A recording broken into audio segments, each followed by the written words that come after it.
কথায় কথায় আওয়ামী লীগ বলে সংবিধানের বাইরে যাওয়া যাবে না, অথচ সংবিধান ওনারাই মানেন না। সংবিধান যদি মাইনা চলতো তাহলে তো আজকের অবস্থাটা হয় না। আজকের আওয়ামী লীগ জনগণের উপর নির্ভরশীল না হয়ে প্রশাসনের উপর নির্ভরশীল হয়ে গেছে, যে কারণে আজকে প্রশাসন তাদের উপর এমনভাবে চাইপা বসছে, যেটা আমরা দেখছি যে পার্লামেন্টে আসছে, লাস্ট পার্লামেন্টে সিনিয়র এমপিরা পর্যন্ত প্রশ্ন তুলছে যে আমরা কি এখানে আমার উপাধিটা বড় বা আমার পাওয়ারটা বড় না একটা এসডিওর পাওয়ারটা বড়। এটা দেশটা একটা সিস্টেম লসে পড়ে গেছে, যেটা এর আগেও যেটা বলছি। যেমন আপনারা বলেন, আপনি বললেন যে কথাটা প্রথমেই বলছেন, মূল্যবান কথা, যে আইন তো আছে, আবার নতুন করে কোর্ট নির্দেশ দিতে হচ্ছে কেন? অর্থাৎ তার মানে আইনের প্রয়োগ নাই।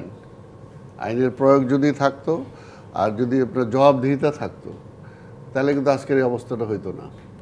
এখানে পাটোয়ারি সাহেব একটু বলার চেষ্টা করছেন যে আসলে এমন অবস্থাটা হয়েছে যে আজকে তো সব একাকার হয়ে গেছে, সরকার, সরকারি দল, প্রশাসন সব এক, এখানে কোনো পার্থক্য নাই, সব একাকার করে ফেলছে।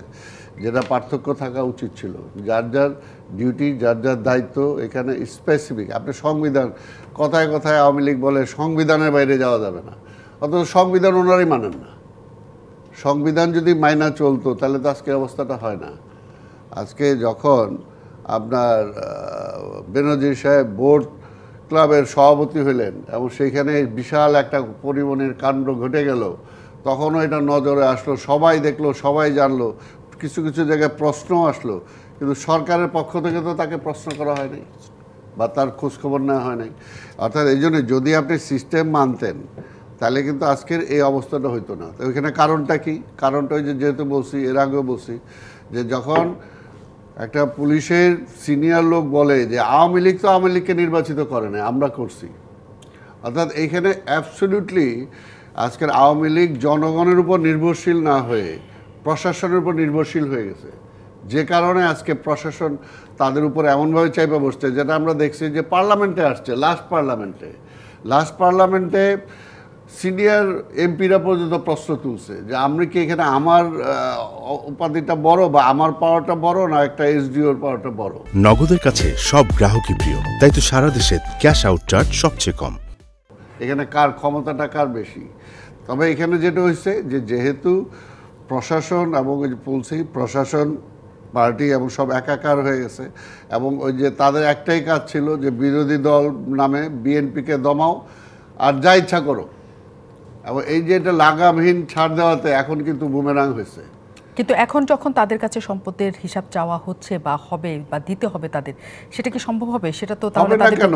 আমার কথা শোন, আপনার এটা যে ইচ্ছা পড়ুক, আপনি যদি সিস্টেমে থাকেন, সিস্টেমে আজকে নির্বাচনটা যদি ঠিক মতো হয়, নির্বাচনে হইলেই জবাবদিহিতা আসবে, জবাবদিহিতাটা আসলেই তখন কিন্তু অনেক কিছু বলতে হবে। আমি আপনার চ্যালেঞ্জ দিলাম এখানে ওপেন, যে আগামীকালকে আজকের বর্তমান প্রধানমন্ত্রী শেখ হাসিনা এবং সাবেক প্রধানমন্ত্রী বেগম খালেদা জিয়া খালি একটা টেবিলে বসুক, যে তারা বসছে যে আগামী নির্বাচনটা কীভাবে আলোচনা করা যায়, দেশটা কীভাবে সিস্টেমে চলা যায় সেটার জন্য। দেখবেন যে অর্ধেক যেগুলো সব এই যে লুটপাট করতেছে, সব দুই নাম্বারই করতেছে, দেখবেন যে এগুলো হয় পালাবে আর না হয় একটা ব্যবস্থা হবে।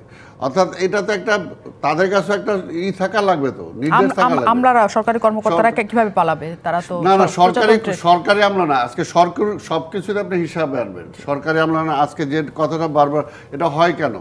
হইতে পারে এই জন্যই যে সরকারি আমলারাও মনে করেন যে আজকে ওই যে যেটা পাটোয়ারি সাহেব বললো, অর্থাৎ আপনি আমাকে যদি আমার চরিত্রটা যদি নষ্ট করে ফেলতে পারেন, তখন কিন্তু আমার সেই ইটা থাকবে না, আমার যে অ্যাডামেন্ট হওয়ার যে একটা সত্য বলার যে ইটা থাকবে সেটা থাকবে না। আজকে ওভারঅল রাষ্ট্রে আজকে সবার চরিত্র নষ্ট হয়ে গেছে, সবার। আজকে সবাই মিথ্যা কথা বলতে হইতেছে, সবাই মানে দুই নাম্বার টাকার দিকে কামাইতে হইতেছে। এখন যদি বিয়েও করতে যায় কোথাও, বরের খবর নেয় যে সে বেতন পায় কত সেটা না, সে উপরি পায় কত সেটা। আগে দুর্নীতিবাজ আমরা দেখছি ছোট সময় যখন ছিলাম, যে যারা অর্থের সাথে সম্পৃক্ততা ছিল, দুর্নীতি করত, তাদের সাথে মেয়ে বিয়ে দিতে চাইতো না।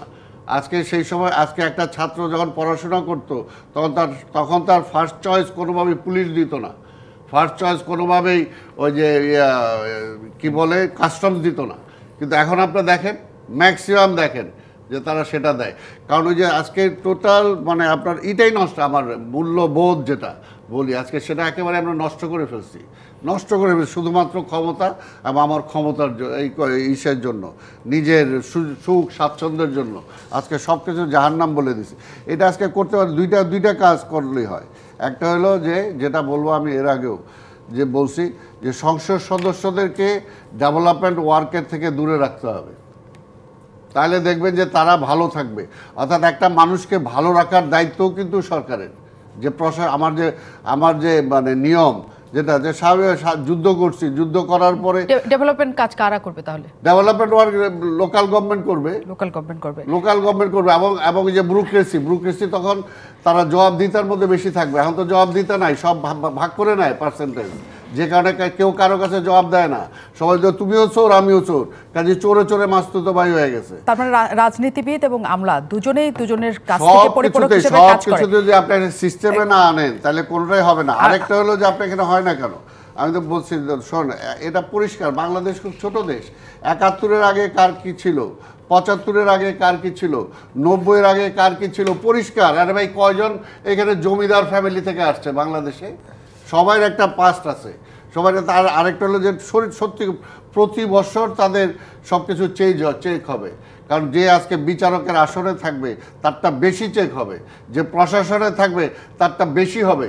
আজকে রাজনীতিবিদরা যেহেতু জনগণ নিয়ে করে, রাজনীতিবিদ ওই যে একটা পাটোয়ারি সাহেব বলছে, খুলে বলে পরিষ্কার কথা, যে রাজনীতিবিদরা যদি কোনো কাজের মধ্যে দেখবেনও যে কোথাও একটা বেনিফিট পাচ্ছে, ওই বেনিফিটটা ওই রাজনীতির পরিবার ভোগ করতে পারে না। ওটা অটোমেটিক তার পরিবারটা হলো জনগণ বা কর্মী, সবাইকে নেই। কিন্তু যদি অন্যরা করে তাহলে কিন্তু সেটার মধ্যে থাকে না। মানে প্রকাশ হওয়ার পক্ষে আপনি, এবং সেটা প্রকাশ হওয়ার পক্ষে। অর্থাৎ মোট কথা হলো সিস্টেম আনতে হবে। আজকে ইলেকশনটা হইতে হবে, ইলেকশনটা জনগণের ভোটে আজকে হইতে হবে। আজকে এটা ক্রনিক হয়ে গেছে।